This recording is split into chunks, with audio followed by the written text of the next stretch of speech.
Hello friend, welcome back नवीन education class. आज के इस वीडियो में हम एसएससी एमटीएस के हिस्ट्री के इम्पोर्टेंट क्वेश्चन के बारे में डिस्कस करेंगे। तो चलिए बिना देर के वीडियो को शुरू करते हैं। हिस्ट्री का इम्पोर्टेंट क्वेश्चन। तो दोस्तों आज का पहला प्रश्न है, ब्रिटिश सरकार ने बंगाल विभाजन को प्रतिशत किस वर्ष दिया था?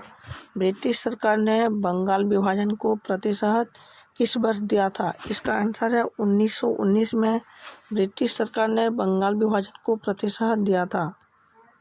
1919। अगला प्रश्न है, जालियांवाला बाग हत्याकांड किस सन में हुई थी? जालियांवाला बाग हत्याकांड किस सन में हुई थी? इसका आंसर है 1919 अप्रैल 13 में जालियांवाला बाग हत्याकांड हुई थी। 1919 अप्रैल 13। दोस्तों अगला प्रश्न है, हरिजन पत्रिका किसने लिखा था? हरिजन पत्रिका किसने लिखा था? इसका आंसर है महात्मा गांधी ने हरिजन पत्रिका लिखा था। महात्मा गांधी ने हरिजन पत्रिका लिखा था। तो इसका आंसर हो जाएगा महात्मा गांधी। तो दोस्तों अगला प्रश्न है, किस वर्ष में 26 जनवरी का दिन स्वतंत्रता दिवस के रूप में मनाया गया था? तो हाल ही में भारत जब स्वाधीन नहीं हुआ था तो उससे पहले ही स्वतंत्रता दिवस मनाया गया था। वो कौन सा वर्ष था जिस वर्ष से जनवरी 26 को स्वतंत्रता दिवस के रूप में मनाया गया है? तो इसका आंसर है 1930। 1930 को पहली बार जनवरी 26 में स्वतंत्रता दिवस मनाया गया था। तो उसी दिन से ही हमने जनवरी 26 को स्वतंत्रता दिवस के रूप में मनाते आए हैं। दोस्तों अगला वीडियो जो है, वंदे मातरम किसने लिखा था? हमारा जो गान है वंदे मातरम, भारत का जो गान है वंदे मातरम, वो किसने लिखा था? दोस्तों इसका आंसर हो जाएगा बंकिम चंद्र चटर्जी। बंकिम चंद्र चटर्जी ने वंदे मातरम को लिखा था। तो दोस्तों अगला प्रश्न है, साल 1911 तक बिहार किसके अंतर्गत था? बिहार एक राज्य नहीं था उस टाइम। तो साल 1919 तक बिहार किसके अधीन था, यानी कि किसके अंतर्गत था? इसका आंसर है बंगाल महाप्रांत के अधीन बिहार था। बंगाल महाप्रांत के अधीन था 1911 तक बिहार। तो दोस्तों अगला प्रश्न है, किस राजपूत शासक ने प्रसिद्ध शहर भोपाल की स्थापना की थी? तो दोस्तों किस राजपूत शासक ने प्रसिद्ध शहर भोपाल की स्थापना की थी? इसका आंसर हो जाएगा राजा भोज ने। राजा भोज ने भोपाल की स्थापना की थी, इसीलिए राजा भोज के नाम से उस शहर का नाम भोपाल रख दिया गया है। तो भोपाल की स्थापना किसने की थी? राजा भोज ने की थी। तो राजा भोज के नाम से भोपाल शहर का नामकरण दिया गया। तो दोस्तों अगला प्रश्न है, भारत पर पहली बार आक्रमण करने वाले कौन थे? भारत पर पहली बार आक्रमण करने वाले कौन थे? तो दोस्तों इसका आंसर हो जाएगा अरब। अरब ने पहली बार भारत पर आक्रमण किया था। अरब ने पहली बार भारत पर आक्रमण किया था। दोस्तों आपको एसएससी एमटीएस के हिस्ट्री क्वेश्चन में आ सकता है कि भारत को पहली बार किसने आक्रमण किया था? तो आप लिख सकते हैं अरब। अरब को आप सही आंसर देंगे। दोस्तों अगला प्रश्न है, उत्तराखंड में सम्राट अशोक की शिलालेख की एक प्रति कहाँ मिली थी? दोस्तों उत्तराखंड में सम्राट अशोक की एक शिलालेख मिली थी। उसका नाम क्या था? उसका नाम है कालसी लिपि। दोस्तों उत्तराखंड में सम्राट अशोक की शिलालेख की एक प्रति कहाँ मिली थी? वो कालसी में मिली थी। तो दोस्तों हम इसको संपूर्ण बारे में नहीं बता रहे हैं, क्योंकि इसीलिए हिस्ट्री जो है, ज्योग्राफी जो है, जीए जो है, इसका कोई बस इन सबको आपको याद रखना है। तो इसीलिए दोस्तों आज मैं बहुत सारे क्वेश्चन के बारे में डिस्कस करेंगे। तो इसका जो है कट ऑफ मार्क है आपको, सॉरी नेगेटिव मार्किंग है 1 मार्क, तो इसीलिए आपको ये अच्छे से ध्यान रखना होगा। तो दोस्तों हिस्ट्री, जीके और ज्योग्राफी इसका जो आपको एग्ज़ाम देना है, अगर आपका इसका एक आंसर गलत हो गया तो इसको आपको नेगेटिव मार्किंग मिलेंगे, लेकिन मैथ और रीजनिंग में आपको नेगेटिव मार्क नहीं मिलेंगे। तो इसीलिए आप ध्यान से पढ़िए एसएससी एमटीएस के हिस्ट्री, ज्योग्राफी एंड जीके। तो इन सब के बारे में मैं आपको रोज़ पढ़ाऊँगा। तो चलिए बात करते हैं अगला वीडियो। अगला प्रश्न है, स्वामी विवेकानंद ने किस वर्ष अमेरिका में विश्व धर्म संसद में भाग लिया था? स्वामी विवेकानंद ने किस वर्ष अमेरिका में विश्व संसद में भाग लिया था?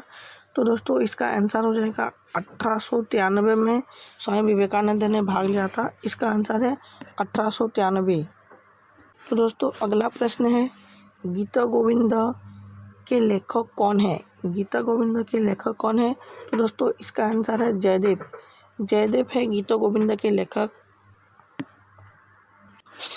अगला प्रश्न जानते हैं, गुप्त समाज की स्थापना किसने किया था? तो दोस्तों गुप्त समाज जो है उसकी स्थापना किसने किया था?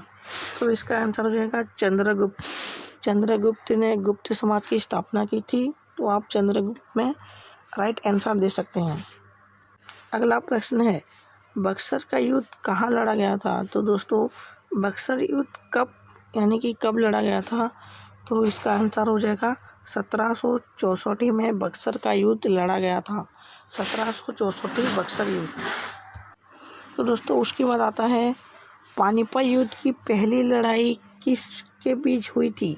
आपको हिस्ट्री में युद्ध के बारे में तो एक क्वेश्चन पक्का आएगा, तो इसीलिए हम पूरे युद्ध के बारे में बताएंगे आपको। तो आज का प्रश्न था, पानीपत युद्ध की पहली लड़ाई किसके बीच हुई थी? मतलब किन दोनों के बीच पानीपत युद्ध की पहली लड़ाई हुई थी? तो दोस्तों इसका आंसर है बाबर और लोदी के बीच पानीपत युद्ध की पहली लड़ाई हुई थी। आपकी जानकारी के लिए हम तारीख भी बता देते हैं। तो पानीपत युद्ध की पहली लड़ाई 1526 में अप्रैल 21 को हुई थी। तो पानीपत युद्ध की लड़ाई कब हुई थी? 1526 अप्रैल 21 को हुई थी। किन दोनों के बीच हुआ था? बाबर और लोदी के बीच पहली लड़ाई हुई थी, पानीपत युद्ध की पहली लड़ाई। दोस्तों अगला प्रश्न है, पानीपत युद्ध की दूसरी लड़ाई किस के बीच हुई थी? हमने पहली युद्ध की लड़ाई तो जान लिया, अब दूसरी लड़ाई की भी बात कर लेते हैं। तो दोस्तों पानीपत युद्ध की दूसरी लड़ाई किसके बीच हुई थी? तो दोस्तों इसका आंसर है अकबर और हेमू के बीच हुई थी। तो दोस्तों पानीपत युद्ध की दूसरी लड़ाई अकबर और हेमू के बीच हुई थी। तो इसका भी हम साल बता देते हैं, तारीख बता देते हैं। तो ये 1556 5 नवंबर को हुई थी। पानीपत युद्ध की दूसरी लड़ाई 1556 को नवंबर 5 को हुआ था। किन दोनों के बीच हुआ था? अकबर और हेमू के बीच हुआ था। दोस्तों उसके बाद अगला प्रश्न है, चौरी चौरा कांड किससे संबंधित है? किस आंदोलन से संबंधित है? यानी कि चौरी चौरा कांड किस आंदोलन से संबंधित है? तो इसका आंसर हो जाएगा चौरी चौरा कांड असहयोग आंदोलन से संबंधित है। असहयोग आंदोलन से संबंधित है। तो चौरी चौरा कांड किस साल हुआ था? तो चौरी चौरा कांड 1922 में हुआ था, फरवरी 4 को हुई थी। तो असहयोग आंदोलन 1921 में हुआ था। 1920 से 1921 के बीच हुआ था असहयोग आंदोलन। तो इसीलिए चौरी चौरा कांड भी 1922 को हुआ था और फरवरी 4 को हुआ था। इसमें 22 पुलिस कर्मचारी शहीद हुए थे चौरी चौरा कांड में। आपको ये भी प्रश्न आ सकता है, इसमें कितने पुलिस कर्मचारी शहीद हुए थे, यानी कि घायल हुए थे 22 कर्मचारी। तो ये कब हुआ था? चौरी चौरा कांड असहयोग आंदोलन के संबंधित है और ये 1922 फरवरी 4 को चौरी चौरा कांड हुई थी। तो दोस्तों अगला प्रश्न है, प्रथम विश्व युद्ध के दौरान भारत में कौन सी आंदोलन लोकप्रिय था? जब प्रथम विश्व युद्ध चल रहा था तो उस टाइम भारत में कौन सी आंदोलन लोकप्रिय था, यानी कि कौन सी आंदोलन बहुत ज़्यादा लोकप्रिय था भारत में? तो दोस्तों इसका आंसर हो जाएगा होम रूल आंदोलन। होम रूल आंदोलन जो है वो भारत में लोकप्रिय था विश्व युद्ध में, पहले विश्व युद्ध के दौरान भारत में लोकप्रिय आंदोलन था होम रूल आंदोलन। तो भारत में पहला विश्व युद्ध कब हुआ था? प्रथम विश्व युद्ध कब हुआ था? प्रथम विश्व युद्ध 1914 28 जुलाई से ले तक 1918 नवंबर 11 तक हुई थी। तो प्रथम विश्व युद्ध कब हुई थी? 1914 जुलाई 28 से 1918 नवंबर 11 तक प्रथम विश्व युद्ध हुई थी। तो उस साल भारत में बहुत लोकप्रिय आंदोलन था होम रूल आंदोलन। तो दोस्तों अगला प्रश्न है, किस अवधि में रामायण और महाभारत की रचना हुई थी? किस अवधि में महाभारत और रामायण की रचना हुई थी? तो इसका आंसर है आर्य अवधि में। आर्य अवधि में रामायण और महाभारत की रचना हुई थी। तो दोस्तों अगला प्रश्न है, आर्य भारत में कहाँ से आए थे? आर्य जो हैं वो भारत में कहाँ से आए थे? इसका आंसर हो जाएगा केंद्रीय एशिया से आए थे। आर्य भारत में केंद्रीय एशिया से आए थे। अगला प्रश्न है, तराइन का प्रथम युद्ध किसके मध्य लड़ा गया था? तराइन युद्ध जो हुआ था उसका प्रथम युद्ध किस दोनों के मध्य लड़ा गया था? तो इसका आंसर है मोहम्मद घोरी और पृथ्वीराज तृतीय के बीच तराइन की प्रथम युद्ध लड़ा गया था। और ये जो है 1191 में लड़ाई गई थी। मोहम्मद घोरी और पृथ्वीराज तृतीय के बीच तराइन का प्रथम युद्ध लड़ा गया था। अगला प्रश्न है, भारत में खोया गया सबसे पुराना शहर कौन सा था? तो भारत में खोया गया सबसे पुराना शहर का नाम क्या है? तो इसका आंसर है हड़प्पा शहर। हड़प्पा शहर जो है वो भारत का खोया हुआ पुराना शहर है। तो हड़प्पा शहर की खोज किसने की थी?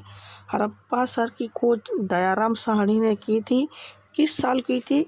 1921 में दयाराम साहनी ने हड़प्पा शहर की खोज की थी।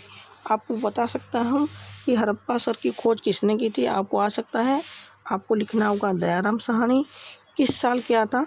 1921 में हड़प्पा शहर की खोज किया था। दोस्तों किस फल की ज्ञान वैदिक काल के लोगों को नहीं था? अगला प्रश्न जो है, किस फसल की ज्ञान वैदिक काल के लोगों को नहीं था? तो इसका आंसर हो जाएगा तंबाकू। तंबाकू फसल के ज्ञान वैदिक काल के लोगों को नहीं था।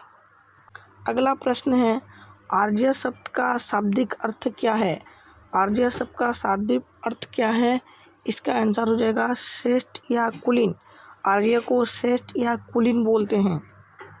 तो दोस्तों आज के हिस्ट्री के लास्ट प्रश्न है, अंतिम प्रश्न है, फ्रांसिस बर्नियर किसके शासनकाल में आया था? फ्रांसिस बर्नियर किसके शासनकाल में आया था? तो दोस्तों इसका आंसर हो जाएगा शाहजहां। शाहजहां के शासनकाल में फ्रांसिस बर्नियर आया था।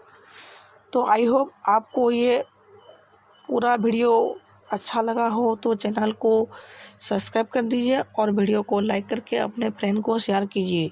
तो ऐसे ही हम अगले वीडियो में मिलते हैं जीके यानी कि जनरल नॉलेज के साथ, कुछ करंट अफेयर में लेकर आएंगे अगले वीडियो में।